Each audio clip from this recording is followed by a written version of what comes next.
demain, Inch'Allah. Mais l'idéal de la simulation, c'est de ne pas dire grossièrement, c'est-à-dire qu'il ne faut pas dire ce qui se passe, parce que les participants devront trouver par eux-mêmes ce qu'il y a à trouver. Voilà.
Alors, est-ce que vous avez déjà assisté à des simulations dans des congrès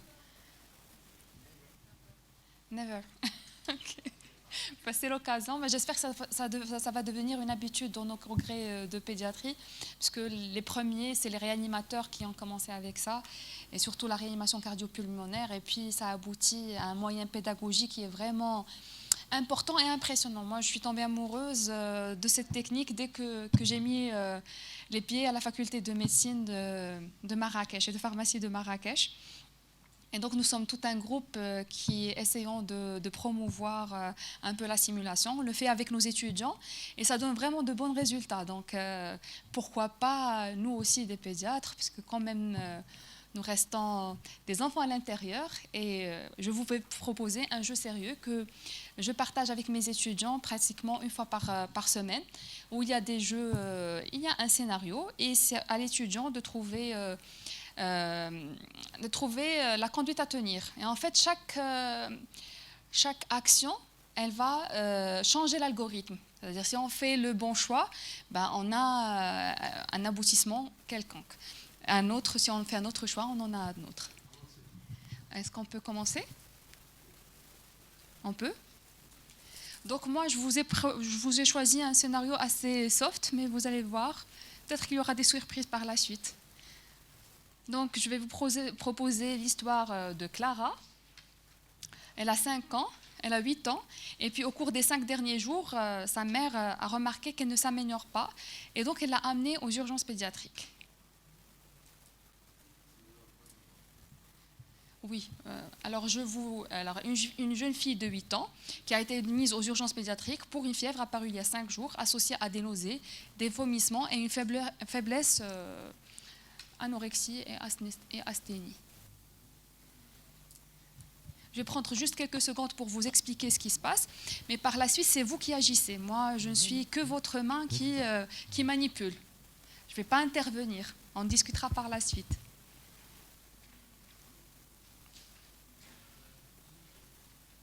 Alors, pour expliquer... Attendez... Voilà. Donc, ce qu'on peut faire, c'est entrer en dialogue avec la maman, avec l'enfant aussi si on veut, examiner la patiente. On peut monitorer si vous voulez, faire les tests biologiques et radiologiques, appeler de l'aide si on en a besoin, et puis intervenir s'il y a par exemple des voies à prendre ou bien une position, comme c'est comme vous voulez, et puis les traitements. Là, on a les multiples façons de voir la patiente, comme ça.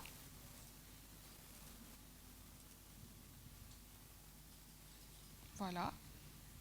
Et donc, vous n'avez qu'à me dire ce que vous voulez que je fasse, qu'est-ce que vous feriez. Voilà. Donc, vous avez Clara qui a 8 ans qui se présente à votre cabinet ou aux urgences pédiatriques pour une fièvre depuis 5 jours qui ne s'améliore pas.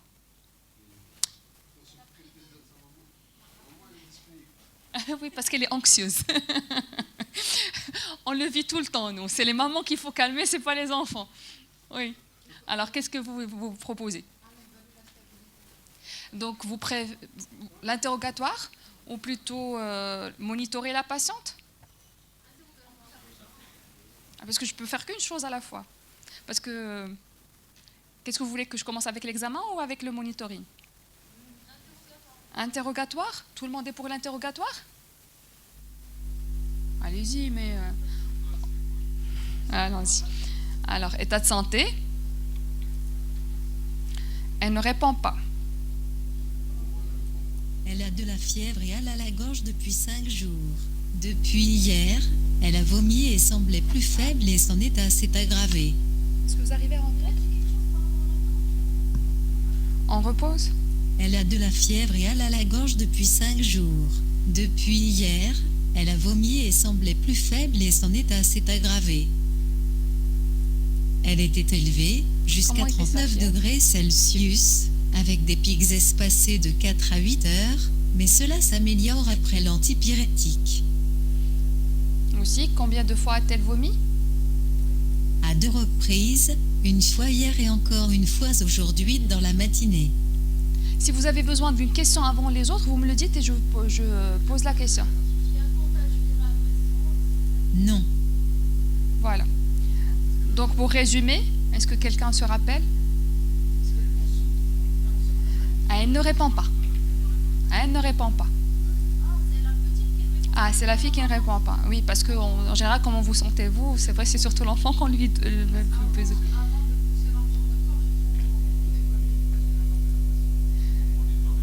Donc, on monitore d'abord? Oui, elle n'a pas répondu, probablement qu'elle est inconsciente. Oui. Donc, on va faire la fréquence cardiaque, la fréquence respiratoire, la saturation, n'est-ce pas? Vous voulez aussi le débit urinaire? Oui. ECG aussi? Non? Pas la peine? Si vous voulez, je ne perds rien. Hein. Allons-y. Donc, vous avez un dextro à 1 gramme, une température à 36. Alors, c'est dans l'examen physique, Jean. Je pars dans l'examen? Très bien. Donc, vous voulez que je commence par la nuque ou que je commence par le... Très bien. OK. Il ne donne pas la flexion du cou, ni le kerning. Probablement pour une raison. Il ne donne pas l'accès. En fait, à la stimulation, elle répond. La patiente répond à la stimulation douloureuse. Mais pas de réponse spontanée, ni à la stimulation verbale. Elle sent... Vous voulez autre chose? Vous voulez qu'on mette... Attendez, pardon. Vous voulez voir un réflexe? Les pupilles?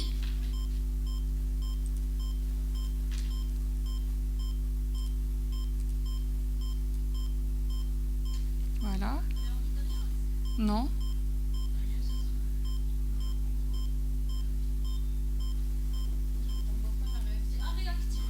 Ouais.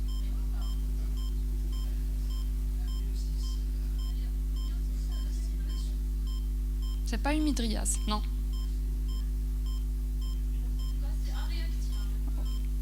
Oui. on va vers le test de Hint, ils vont nous parler, eux, ce qu'ils donnent. Par moment, ça bug un petit peu. En fait, il faut contextualiser. Je vais venir. Donc la VPU, on l'a vu.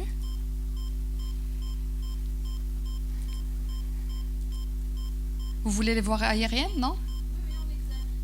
Parce que dans la règle ABC2, il faut commencer par les Airways.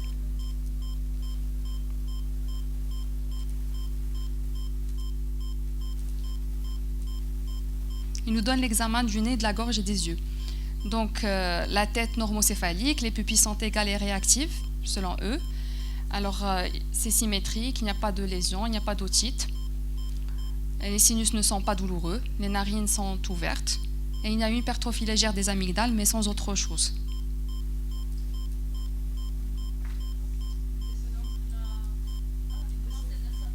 Elle désature.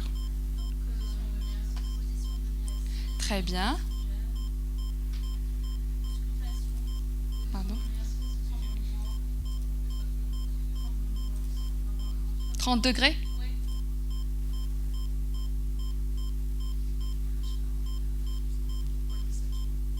Ça, c'est une bonne question. À ceux qui arrivent, qui ont un bon œil, ils vont remarquer pourquoi. Mais déjà, moi, je vais intervenir et je mets sous oxygène déjà pour la... Oui. Mais on met une canule nasale ou un masque non respirant? Canule nasale? Ok.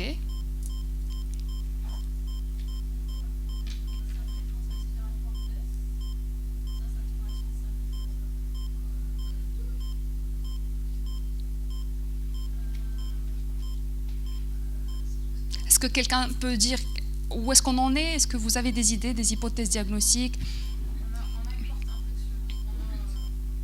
Oui, on la garde. Oui, d'autres choses? Ils n'ont pas donné, mais s'ils n'ont pas donné, c'est pour une bonne raison. Elle a des troubles de conscience. La trouble de conscience.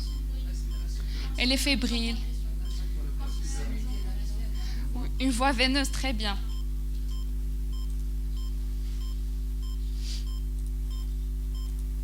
Très bien.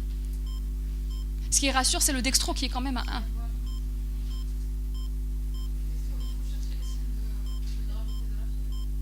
Oui.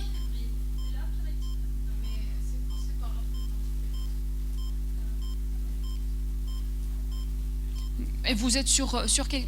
si vous, on peut demander soit continuer l'examen clinique ou est-ce que vous êtes un peu alarmé et vous allez demander un bilan particulier? On l'a mis en condition sur le plan respiratoire. Il faut continuer l'examen clinique, la déshabiller en totalité, chercher des taches purpuriques, un stick urinaire. D'accord, on va voir les pieds. C'est normal, c'est normal. Il n'y a pas de taches. Ah, c'est un peu plus difficile à examiner. Mais en tout cas, la patiente n'a pas de purpura. Le temps de recoloration est normal. Donc, on va partir à l'examen cardiovasculaire. Voilà. Auscultation pulmonaire? OK.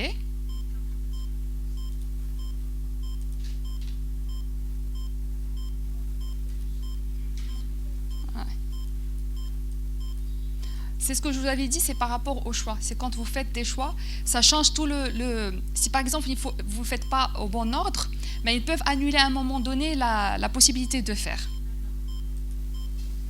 Mais disons que l'examen pleuropulmonaire est normal. Qu'elle fait quoi? Oui.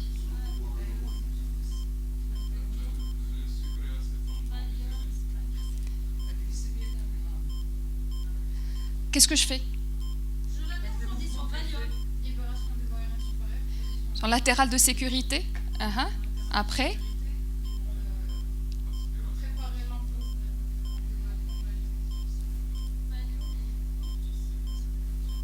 Latéral gauche. Elle est déjà sous oxygène, ce qui est pas mal. Est-ce qu'on mettrait une sonde nasogastrique ou pas? On met du Valium déjà pour arrêter la... D'accord. Vous avez une voie veineuse périphérique? Donc je vais au traitement, un anticonvulsif. Parce que vous avez une voie veineuse périphérique, donc vous pouvez utiliser l'un des deux. Oui. Vous voulez quoi? Que je mette quoi? Midazolam? Bolus intraveineux? En général, c'est entre 0,2 et 0,6. Ce que vous voulez. 0,2? On peut commencer par 0,2, 0,4? C'est comme vous voulez.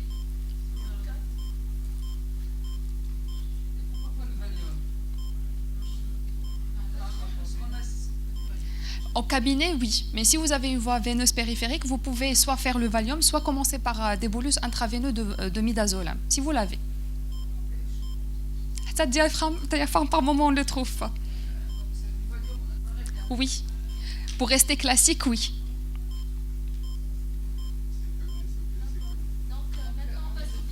Elle s'est calmée, la saturation est normale.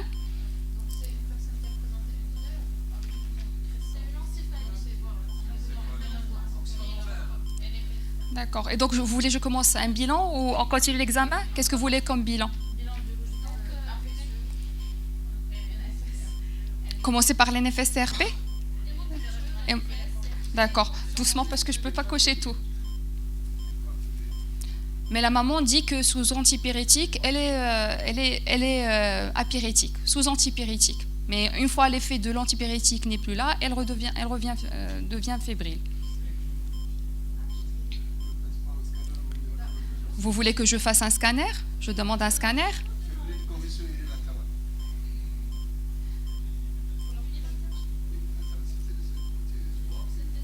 Scanner de la tête en cours.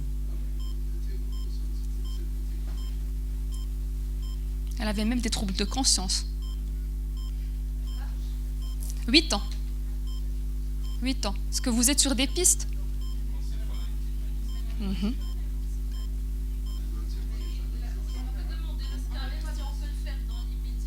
En fait, ce jeu, il est extraordinaire, on peut tout faire. Sauf, en fait, ce qu'il nous donne à faire, mais sinon, c'est pas comme à l'hôpital ou dans un cabinet, c'est pas évident. C'est parce que je l'ai pas encore faite. Parce que moi, je fais ce que vous me demandez. Je peux la faire tout de suite.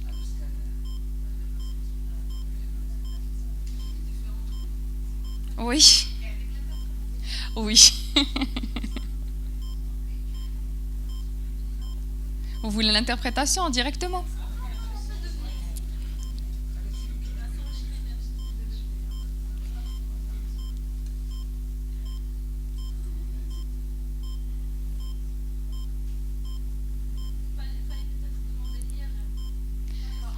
Très bien. Mais c'est dans un...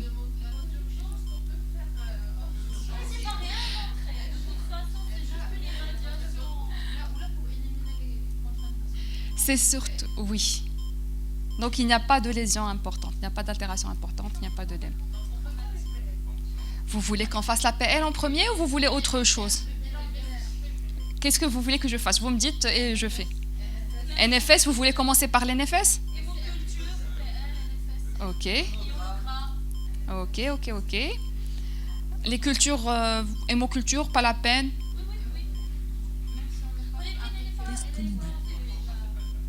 Test commandé. C'est des pics fébriles. Ok. Donc, vous voulez que je fasse la biochimie, c'est ça. Une émération, c'est ça. Test commandé. Quoi d'autre? LCR. Test commandé.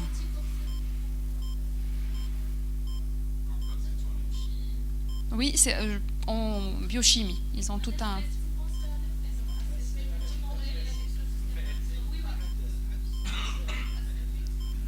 Ah, il faut faire une PL.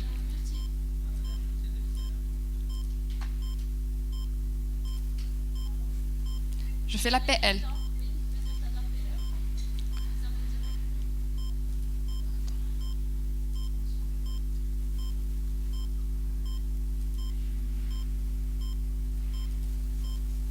Préparer l'intervention. Voilà.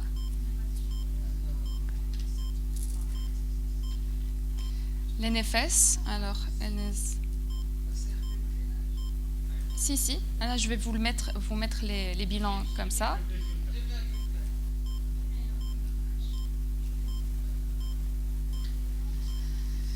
Vous avez des leucocytes à 7500, les neutrophiles à 4100, les lymphocytes à 2000, hémoglobine à 11,6, les plaquettes sont normaux à 360 000. Une glycémie qui est normale, mais c'est RP qui est négatif. Donc, LCR, PL. Voilà, on y arrive. Test commandé.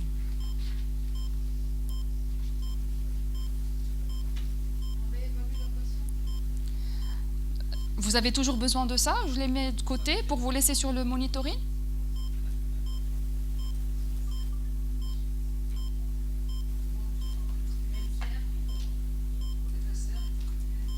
Non, c'est pour en fait les cultures.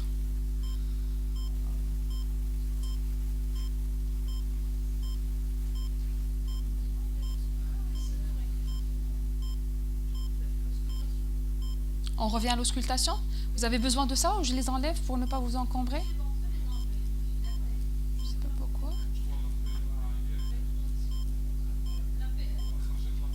Ok, je reprends. Ça va nous faire une petite pause. Analyse du LCR. Non.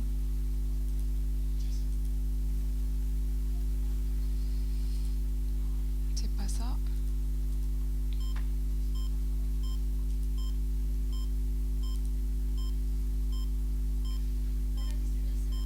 Test commandé.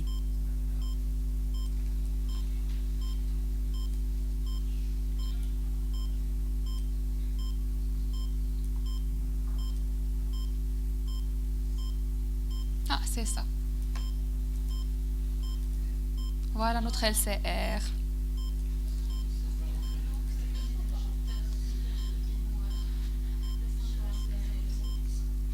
Nous avons des leucocytes à 241 avec les PNN à 15 et les lymphocytes à 85. La glyrocorachie est normale et une légère hyperprotéinorachie. Les hématies, il n'y a pas d'hématie.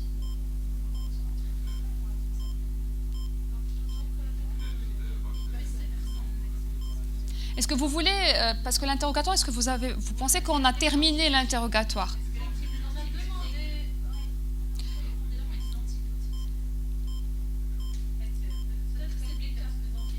Elle a pris un comprimé 2 fois par jour.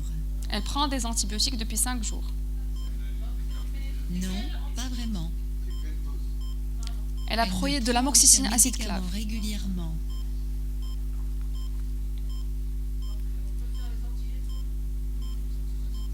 Oui. On peut même faire la PCR. Mais ça demande du temps. On ne va pas la voir ici. La procalcitonine, on n'a pas donné. Mais elle est négative.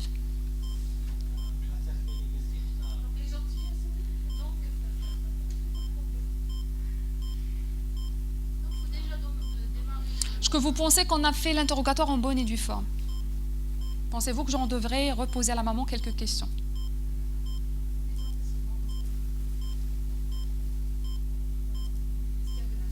Est-ce que c'est important de savoir s'il y a d'autres patients ou il y a d'autres cas ou pas? Je demande pas.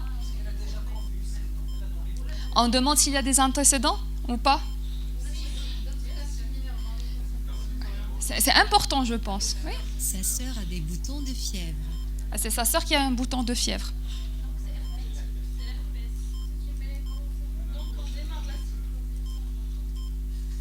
D'accord, je démarre la cyclovir.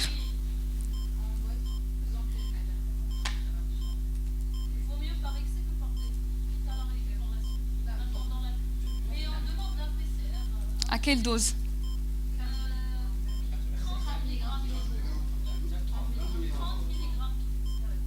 Ok.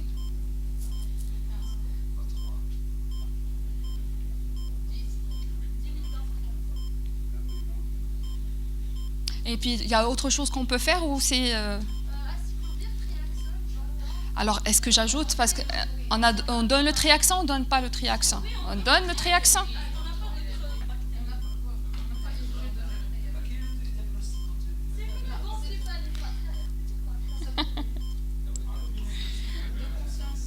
Ah, c'est fini.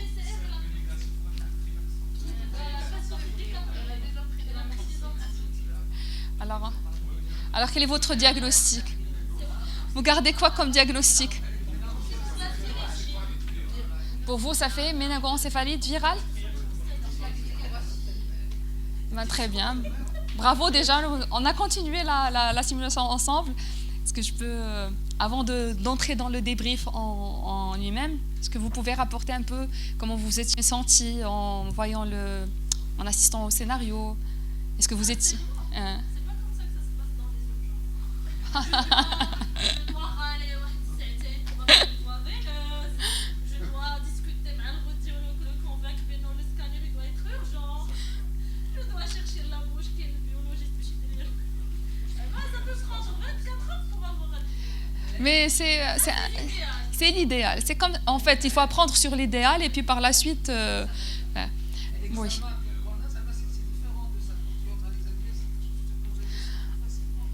C'est vrai que ce qui est un peu... C'est un très bon outil pour les étudiants et pour apprendre, pour réfléchir, pour raisonner. Mais c'est vrai que c'est pas comme la simulation que vous allez voir demain, Inch'Allah, où vous pouvez faire beaucoup de choses en même temps. Parce qu'avec cet ordinateur, vous ne pouvez que faire une étape par une étape. Mais déjà, avoir tous les bilans à côté, ça nous permet de... En tout cas, merci de votre participation, c'était intéressant. Alors, s'il y a quelque chose à... le même scénario, vous voulez le refaire et est-ce que vous l'auriez fait autrement? En premier lieu. Il fallait chercher la prise d'antibiotiques.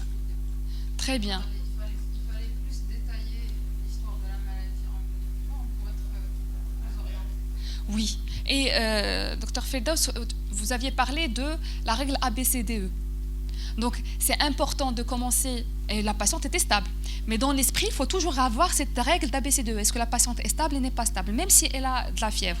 Et donc, un interrogatoire sur si la patiente est stable sur le plan hémodynamique et respiratoire, il faut prendre le temps de poser la question. Parce que si on avait posé les bonnes questions au départ, on aurait su ou suspecté une encéphalite pendant le scénario. Parce qu'au départ, rien ne disait que c'était une encéphalite. Nous n'avions qu'une fièvre qui ne répondait pas aux antibiotiques, mais elle avait une altération d'état général, mais également des vomissements et des nausées. Est-ce qu'il y a autre chose qui vous avait tiqué durant le scénario, au départ déjà? La rapidité. Dans la... Oui. Elle a commencé à l'examiner, elle a baissé sa saturation. Est-ce que ça a un rapport par rapport à la gorge? Je vais revenir là-dessus. Mais qu'est-ce qui a dérangé au départ? Et dans qu'elle ne réponde pas. Elle avait des troubles de conscience. Déjà, troubles de conscience et ma glycémie est normale et fièvre. Déjà, je tique. Et est-ce que je vais attendre un scanner? Est-ce que j'attends le scanner pour...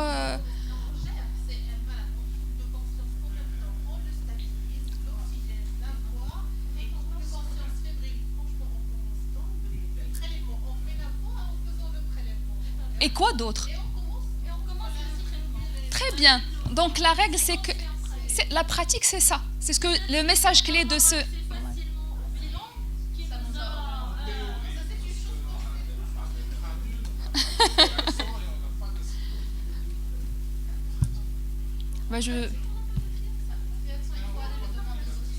Faut demander aux parents. Mais l'idéal, c'est avoir ce réflexe-là. Quand vous avez des troubles de conscience, fièvre, c'est vrai qu'eux, ils n'ont pas donné la flexion du cou, ni le cœur, ni les Brzezinski. C'est juste pour... Voilà, il ne faut pas attendre tout ça pour commencer le traitement. C'est le message aussi.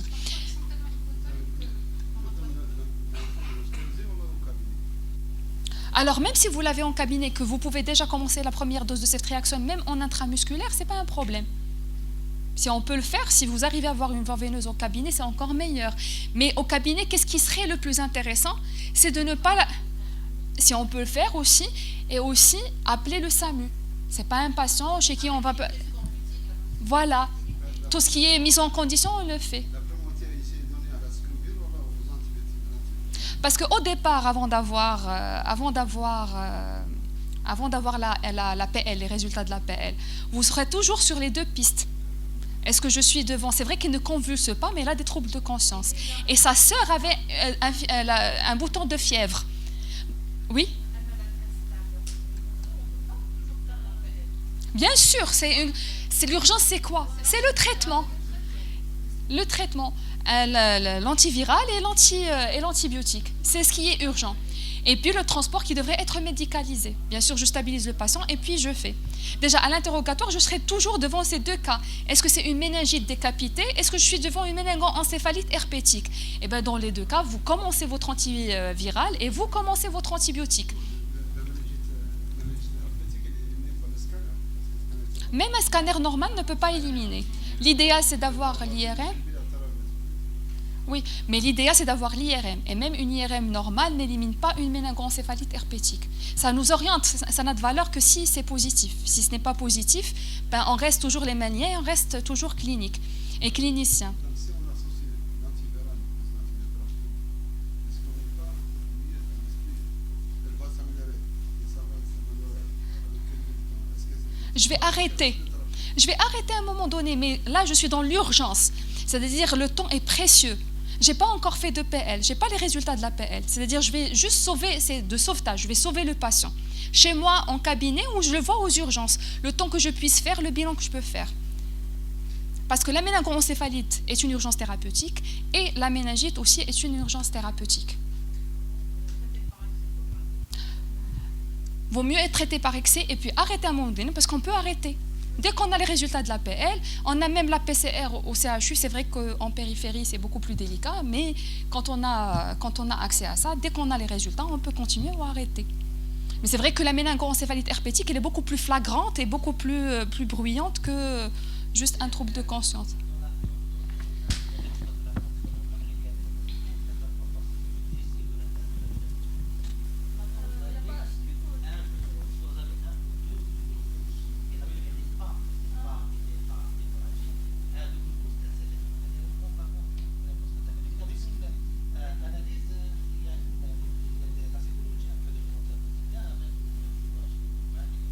Qui est la glycorachie qui est normale, la protéinorachie peut être...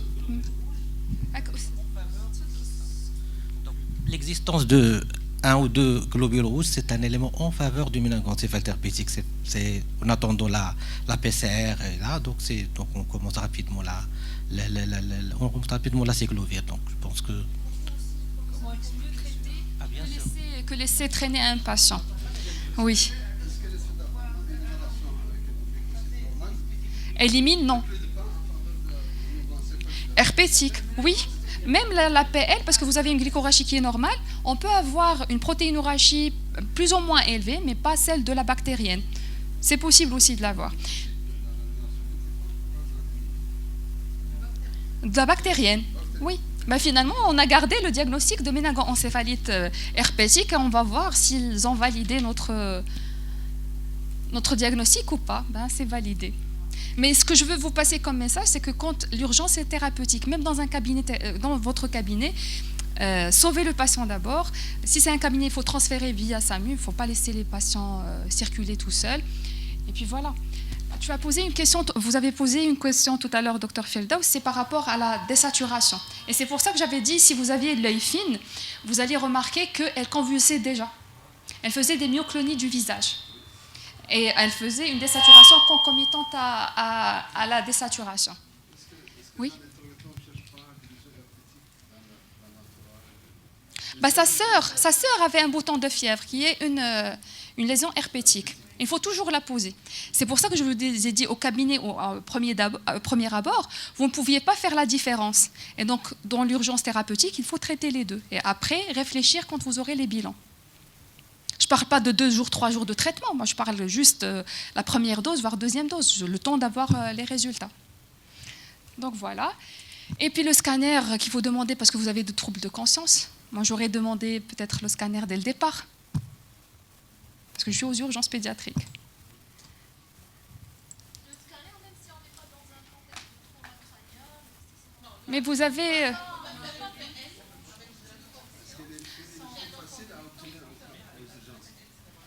Je traite et puis je fais la PL après. Parce que j'ai un patient qui a un trouble de conscience. Je ne peux même pas savoir s'il y a des signes de focalisation ou pas. On ne peut pas faire de PL si on n'a pas un examen neurologique normal. Or, je ne peux pas faire. Il faut juste éliminer un processus qui va m'interdire de faire la PL. Après, je vais faire l'APL. Ceci dit, il ne faut pas déplacer le patient juste pour c'est le traitement qui prime.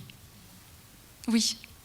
Mais là, c'était des convulsions hémi-corporelles. Si c'est des convulsions généralisées, est-ce qu'on peut dire que c'est l'âge? C'est l'âge. Oui.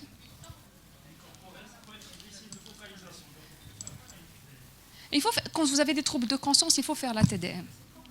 Mais dans le cas de méningoencéphalite, l'idéal, c'est d'avoir l'IRM. C'est même pas le scanner. Le scanner, c'est surtout pour les indications de l'APL.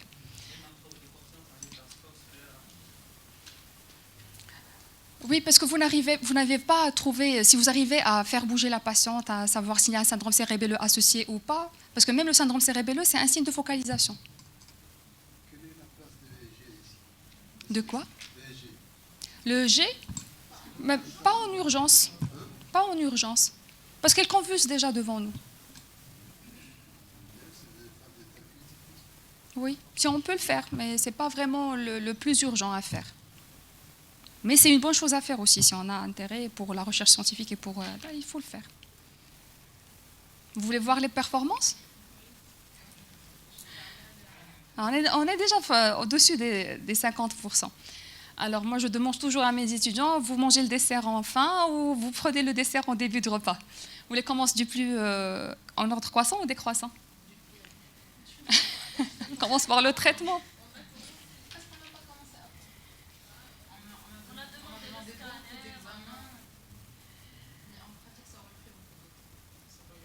Mais déjà, le traitement à 100%, donc on l'a fait, même en retard, mais on l'a fait quand même. On avait 20 minutes pour traiter le patient, vous l'avez fait, félicitations. Bon, là, c'est juste l'appel, on est des pédiatres, on ne va pas demander à un neurologue de nous aider pour, voilà. Un réanimateur à la rigueur quand ça devient un état de mal, oui. Ouais. L'idéal.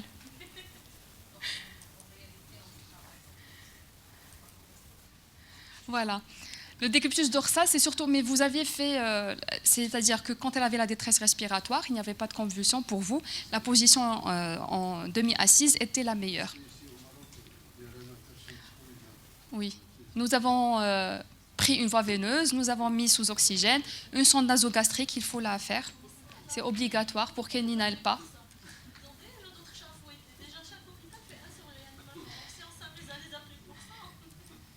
Donc les activités diagnostiques, c'est dans la moyenne. Alors on a demandé le scanner, éventuellement les anticorps, ce n'est pas de pratique courante, donc ce n'est pas grave. Et puis les hémocultures, il fallait demander aussi, même si ce n'est pas prioritaire, mais même s'il n'est pas fébrile, parce que ça peut être une résistance, même si c'est décapité, mais il faut toujours faire une hémoculture devant une fièvre qui persiste, même si elle n'est pas fébrile sur le coup. C'est sûr que si elle est fébrile, si on a des frissons, on a plus de chances de trouver des bactéries. Mais avant de démarrer une autre antibiothérapie, il vaut mieux faire une hémoculture. Normalement, d'avoir une fièvre isolée chez une fillette, une fièvre isolée sans foyer dedans, c'est une fièvre d'infection urinaire, c'est après le sport. Mais elle a 8 ans, normalement, elle devrait avoir des signes urinaires associés. Et puis elle a 8 ans, 5 jours, ce n'est pas encore une fièvre prolongée. Et le trouble de conscience. C'est discuté. C'est discuté. Mais c'est vrai qu'en urgence, pas obligatoirement. Quand vous êtes devant, c'est discuté. Est-ce que quand on n'a pas de scruter indétectable, est-ce qu'on peut mettre le coup de... Non. Il faut absolument en intraveineuse. C'est comme le Gardénal pour l'état de mal convulsif. Ce n'est pas par voie orale que ça va marcher. Il faut le mettre en intraveineux. Est-ce qu'en pratique, même avec des globules blancs, pas d'hyperleucocytose, pas de CRP augmenté, en pratique, j'aurais donné du cette trajectoire? Au départ, oui. Mais pas après avoir eu la PL. Après le résultat de la paix? Oui, parce que la protéinorachie est limitée, n'est pas très élevée. La glycorachie est normale. Donc ça ne fait pas vraiment infection bactérienne. Et la CRP qui est négative. Voilà. Nous avons validé le tout, mais c'est important de savoir si elle a reçu une antibiothérapie ou pas. Là, elle a récemment mangé ou pas, c'est surtout pour la réanimation au cas où besoin. Quel est votre nom? C'est pour qu'elle nous réponde. C'est bon. Merci à vous. Examen physique. voie respiratoire, c'est important. C'est la règle ABCDE. Et puis par la suite, il faut l'appliquer, toujours. Quel que soit le patient. En fait, on le fait inconsciemment, c'est juste le conscientiser. Mais c'est l'urgence qui prime.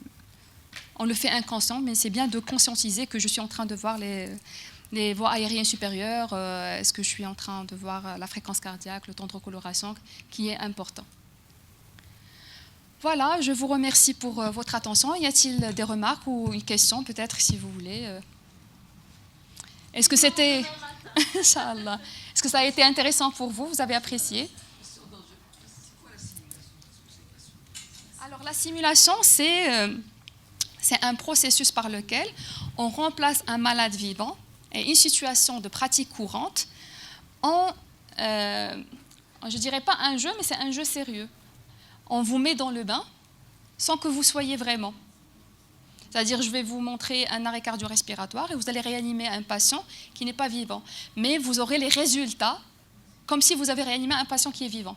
Demain, vous allez voir comment ça se passe.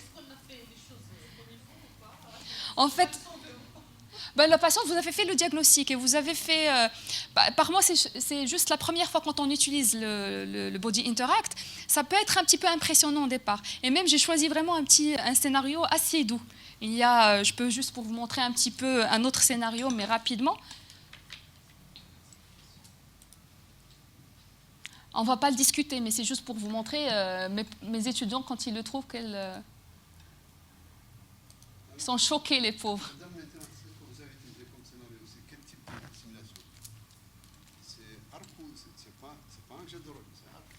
En fait, c'est un arc, mais c'est pas hybride.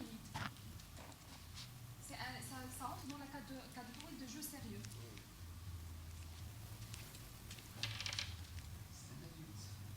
Non, parce qu'en fait, il y a beaucoup de scénarios. Mais moi, je l'utilise sur mon pédiatrie. Vous avez la pneumo, vous avez tout ça, toutes ces spécialités-là.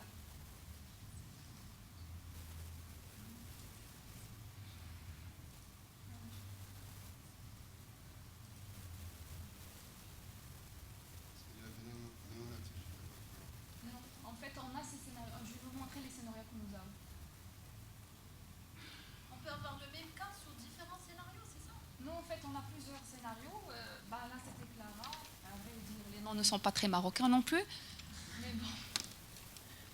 Mais je ne veux pas brûler les étapes. Mais on a des cas d'acidocétose diabétique, des détresses respiratoires. Le docteur Fedos avait assisté avec moi, avec Lisa. Oui, avec John en fait. Par exemple. Ce sont des vraies photos. Oui, ça pourrait. Le patient, il ressemble pas au nôtre. C'était Lisa. Le scénario toujours commence par un briefing. Un briefing. Quand il termine par un débriefing. En fait, le débrief, il se fait comme ça. C'est ce qu'on était en train de faire, c'est le débriefing. Il y a plusieurs. On pourrait éventuellement même mettre une présentation par la suite, mais je trouve que c'est beaucoup plus intéressant quand c'est nous qui rectifions entre nous notre minutes à tenir, parce que nous savons tout est chez nous. C'est juste comment on le mobilise. Quand on travaille ensemble, on a les points de recommandation. Voilà. Et vous n'avez même pas le sang ici. Les polyphéies, j'ai un principe type. Mais c'est juste pour vous montrer un peu. Je vous laisse pour demain, la bridge.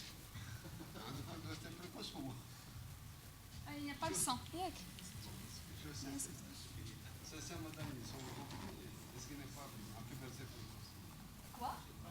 Ces seins sont un peu augmentés de volume.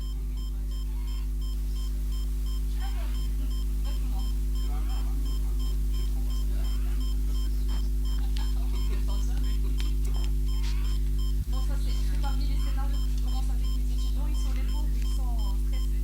Mais quand on applique la règle ABCDE, ça marche toujours. Donc je vous laisse pour demain.